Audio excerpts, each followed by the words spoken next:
Yo, what up? This is Mellow Man Ace at Padrino. Big shout out, Music Connection Magazine. Nothing but love. Thank you. So Mellow Man Ace, legend. Thanks for rocking with us over here at Music Connection Magazine. Godfather of Latin hip hop. Take us from the beginning. So you left Havana, family, send dog your brother from Cypress Hill. Take us from there. Thanks for having me, fam. 1971, left Cuba. I happened to win the Cuban lottery for my family to get off the island when I was born, sort of like hitting like a lottery with my birth certificate name, number. We got out of there, I was like four years old, relocated basically in Southgate, California, grew up there in the 70s, probably the toughest years of my life, you know, because didn't know the language. Spoke fluent Spanish, so black people had an issue with us, you know, so we fought a lot. Latinos had a problem with us because we were black and spoke good Spanish. Stupid shit, you know. That time, you know, cultural differences were a big deal, you know. People didn't understand. But once we started pushing into the 80s and started rhyming, like 1981, 82, and 83 in there, things started to change, you know, so became a little popular and the girls started looking, you know. In high school, Southgate High School, we used to battle in the parks, Southgate Park, Huntington Park, Cudahy Park. Sometimes we go to Linwood High School, battle over there. Those are some great memories, man. That's how, you know, we honed our skills, you know, and going up against other fools, you know, that thought they was bringing it, you know, and I think that's what helped to mold us in the mid 80s. By the mid 80s, 85, 86, we were a force to be reckoned with. We were called the DVX crew at that time. We had my man Crazy D, who was the only Mexican down with NW at that time. You can see him on the Dope Man cover. He was down with us as well because he used to stay in Huntington Park. We had Tomahawk Funk, a Funk Dubious, who was probably the nicest one out of all of us on the mic. We had B Chill at that time, that was B, turned into Be Real later. My brother at that time, Sendar, was called Sen Stiff, and at that time I was Ace Cool, and that turned into Mellow Man Ace because of a rhyme that we kicked one night out on the street, and we happened to record it. Somebody tapped out a beat on a car, and I had a little tape recorder, and I heard it. Next morning when we played it, my man said, Tomahawk Funk said, I'm here with my Mellow Man Ace, and I thought that was dope, and I kept that. Pushing on into the late 80s, in 87 I got my first record deal on Delicious Vinyl. They were just starting out. They had just signed Tone Loc and Young MC, and I remember my man DJ Muggs brought me up there because he was doing a song for the movie Colors with his crew that he also belonged to at that time called 783, and they said, yo, you know, two dusted out white boys walked out of the back of the studio, and they were like, yo, we just started a record company. And I'm like, yo, I can rhyme. I rhyme in Spanish too. And they said, let me hear what you got. And, you know, I started yelling on them in Spanish, and they said, yo, that shit is hard, you know. Come back tomorrow. If you sound dope on these tracks, we'll give you a deal. And next thing you know, I did that. They loved it. I got the single deal. And then fast forward a little bit to 88, 89, 88, maybe early 89. San Diego State University, we're doing a show with Tila Rock, opening up for Tila Rock, my man Tone Loc and Young MC. I think DJ Melody was the DJ at the party of that day. Big ass hall, only 10 people showed up though. We thought we was on tour, you know. And one of those people happened to be a rep for Capitol Records. And because we had gone 110% on the stage at that time, this, you know, with my crew at that time, Muggs was the DJ, Sen and Be Real was the dancers, and I was rapping up front. And dude loved it. He said, yo, man, we want to give you a deal. I said, I already got a deal on Delicious Vinyl. And he was like, yo, Capitol Records wants to buy out your contract. So we went ahead and set that up. It worked out, and so now we fast forward to 1989, where I dropped my second single, Rhyme Fighter. Shit was garbage. We couldn't give it away. Shit was garbage. We couldn't give it away, bro. And so they stepped to me. The label steps to me and said, "Look, man, we're giving you one more chance to do this. If not, we're gonna have to cut you loose. Your next record, we want it to be Mentirosa, you know, and we want you to put on, you know, that stuff you put on in the video shoot, you know, the photo shoot, which was the Cuban hat, the Guayabera with the cigars, and the whole nine." I said, "All right, bet." We did that. We shot the Mentirosa video. Next thing you know, we're on Make It or Break It, early 1990, summertime 1990, and we're going up against, you know, Madonna, New Kids on the Block, Janet Jackson, and we beat them all. And that's how we knew we had a record on our hands, you know. And that helped to open the doors for Latinos to start getting a look at record companies, because at that time Latinos weren't getting a look, you know, and so we were able to spawn that and take it on a global scale, and was able to become the first Latino to ambassador for hip hop, you know, in places like Colombia, Costa Rica, Santiago, Chile, Mexico, and was able to get the very first gold record in Mexico given to an MC, to a rapper. Appear on Soul Train with Mr. Don Cornelius, rest in peace, Arsenio Hall, all the way to Sábado Gigante with Don Francisco, to Christina, and shows like that, man. So that's kind of how all that took place, you know. I know I kind of rambled and gave it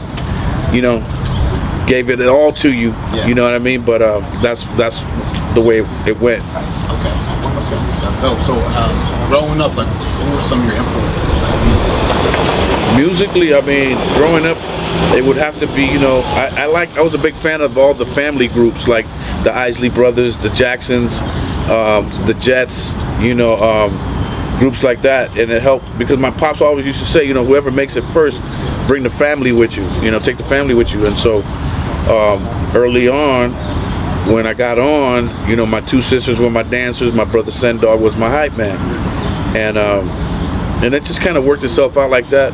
But you know, the Isley Brothers, the Jackson Five, you know what I'm saying, the DeBarge family, those even Donnie Osmond and Marie Osmond and the whole Osmond family, we used to watch them on TV, and you know, just taking in different music tastes, you know, from funk to disco, you know what I'm saying, to some of that early hip hop in '79, you know, like, you know, Sugar Hill Gang and Grandmaster Flash and the Furious Five, rappers like that.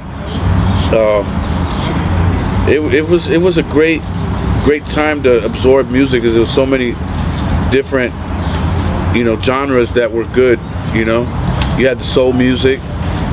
You don't hear that anymore. You don't have like the soul music category. Not that I remember. The good R&B stuff that was out at the time.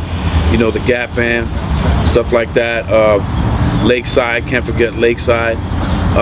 Moving on into high school, you know, Lakeside Cameo, Rick James, Tina Marie. All those people helped to mold and shape, you know. Yeah. So you've always had like this knack for writing and, like, you know what I mean, like emceeing. You wrote, like, as a kid, basically? No, as a kid, my pops was grooming me to be a baseball player. So that's what we was doing.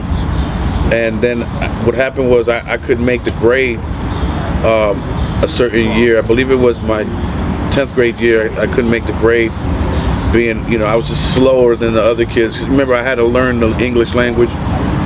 So anyway, luckily at the same time, hip hop was really coming strong, you know, and it was landing hot. And I just transitioned from baseball to b-boying, breakdancing, and that's where I met Be Real at that time. You know, he was in my breakdance crew. So when it came time to break out from that and go do this music thing, I found, you know, it was a no-brainer. I always liked Be Real, so I brought him on my block. And we started really doing this hip hop shit for real. So then that was the development of Cypress Hill. We start to come together as a unit known as DVX that then would branch off into 3 different groups. You got Funk Dubious, Cypress Hill, and Mellow Man Ace, right? And so we were just honing our skills like that, and the reason I had to leave Cypress Hill was because my pops had kicked me out of the house. I really believed in myself so much but he wanted me to hold down a job, right? And I was like, fuck a job, man. I'm about to do this shit for real. And so he kicks me out. Anyway, I'm living at the Hood House, and thanks to them, you know, and my boy Grego and his moms for putting me up. And I forget how long I was out of the house, but it really got me to grind and get things going faster than the other guys, you know. My boys, you know, my brother Sendog and Be Real, and Muggs was already doing his thing with 783, so they had a record deal. I believe it was on Geffen Records, and they had that record Coolin' in Cali, Drums of Steel, Y for the movie Colors. And so all that, you know, it kind of blended all in the same time. You know what I'm saying? Like if you look on the back of the movie Colors single, 783, I think the song is called Y. That's me, Sendog, and Be Real getting shot at in the back of the record, and that was kind of our way in to the rest of what would become like our careers, you know, because we were trying to get on no matter how, you know, whether we can sit in on a back album cover or sit in on a recording session from them. It was like we was all helping each other because it was all peace, it was all love at that time. I think that's pretty dope. You know what I'm saying? Family related, and everybody branches out. Everybody's still relevant. You know what I mean? To this day. Well, I mean, if you think about it, I mean, except for Funk Dubious, who kind of broke up, and my man Tomahawk is up in Seattle, Portland area up there. But yeah, for the most part, you know, DJ Muggs doing his thing, Cypress Hill always doing their thing, and you know, somehow people have this love for me. You know what I mean? And which is why I guess you guys are here. We're doing this, right? So I just keep doing my thing, man, and reinventing. You know what I mean? Like right now, we at the golf course, you know, and that's added another layer. You know what I'm saying? Tell us to what it is. You love to golf. Yeah, back in 1990, after our first United States tour, Kid Frost, we shared the same tour bus. So we was out there, he kept telling me, Mello, you need to play golf. Come with me, let's play golf. You know, I got a whole bag, I got the whole thing. I'm a semi-pro golfer, and I'm like, yeah, all right, dude, all right. So anyway, we finished the tour. We go, instead of going home, they dropped us off at our management office because all our cars were there. And instead of going home, we went straight to Roger Dunn Golf Store. You know, we had a pocket full of money, and we're like, all right, let's go get it. So we got all the tools, and so Kid Frost was the first one started me playing golf. This was 31 years ago now, 31 years ago, and then I just never stopped, you know. Yeah. Okay. Like you were talking about extensions from you as an MC, you have a podcast now. Tell us about that. Yeah, we decided to start a podcast. I got with some business partners. My man Brett, who's over there, really believed in the idea, and we were able to put together like a show that, you know, it's not just music. It's talking about wines, cigars, sports, and we do interviews. You know, whether it be my guy Ramon, who's over there, he's been on it. He's a life insurance agent too. Tomorrow night we'll have Arabian Prince, you know, on the show. So it's something that's challenging, and I like a challenge, you know, and it's been going really good, man. And we just picked up another show, which I'm happy to say it's a golf and celebrity show that myself and Arabian Prince will be hosting, and it's just going around the golf courses talking to celebs who play golf, you know what I mean? And there's a lot of them, and so we're looking forward to that, man. But the Havana Lounge podcast every Thursday night at 7 p.m. on YouTube, Mellow Man Ace TV. That's dope. That's dope. So real quick, top 5 rappers dead or alive. Top 5 rappers dead or alive. Top 5 rappers. God damn it. Well, we got to start from the beginning. So we got to have at least one from the 70s, and I'm gonna have to say Melly Mel in the 70s. Moving on to the 80s, I want to say to me the crew Houdini made some dope ass records, so let's put them all in there. Moving later on, or around that same time, let's say, you know, LL Cool J in the mid to the late 80s. He was doing his thing. Always loved LL's style. And then in the 90s, I'm gonna have to say Gangstar, you know, and now in the 2000s, I'm gonna say J. Cole. That's dope. That's dope. So besides the podcast, any new music like we can look forward to?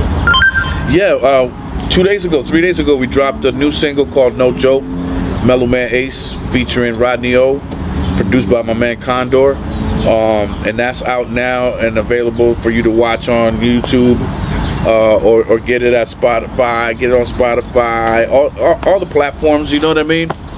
Rhapsody and, you know, all the typical iTunes guys and all that. So and that's part of a bigger project that I'm doing, like a Super Friends album, because I got a lot of people that I rock with, you know, that I consider solid people in the game.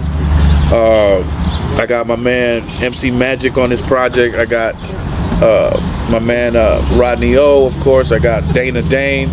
I got Don Robinson from En Vogue. My brother Domino. I mean, it's Juana from JJ Fad. So many people that I rock with that I consider to be solid individuals, you know. And it's a bigger project. So right now we're like 3 or 4 singles and videos in, and my man Money B of Digital Underground, by the way, rest in peace, Shock G.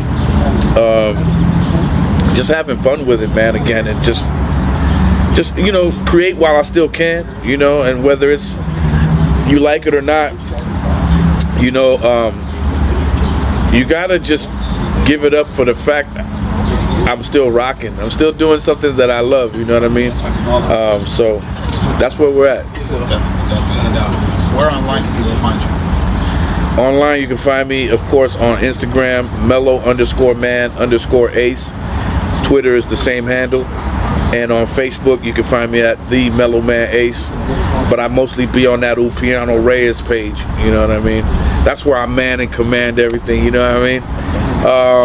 The LinkedIn, I believe, is just Mellow Man Ace.